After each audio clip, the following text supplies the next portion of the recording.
NPS धारक सरकारी कर्मचाऱ्यांसाठी आजची ही बातमी अत्यंत महत्वाची आहे.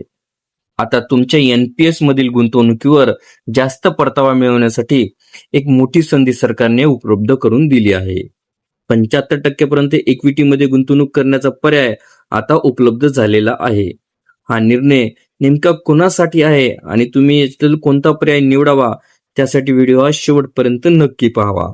नमस्कार मित्रांनो, राष्ट्रीय निवृत्ती वेतन प्रणाली म्हणजेच एनपीएस अंतर्गत राज्य सरकारी अधिकारी आणि कर्मचाऱ्यांसाठी वित्त विभागाने महत्वाचा शासन निर्णय हा जारी केला आहे. या निर्णयानुसार आता एनपीएस मध्ये गुंतवणुकीसाठी 2 नवीन लाईफ सायकल पर्याय हे उपलब्ध करून दिले आहेत. पहिला पर्याय म्हणजे लाईफ सायकल 75 हाय. या पर्यायामध्ये कर्मचारी वयाच्या 35 व्हिडिओला सविस्तर बघण्यासाठी कृपया डिस्क्रिप्शन बॉक्समध्ये दिलेल्या लिंकवर क्लिक करा आणि संपूर्ण व्हिडिओ पाहावा.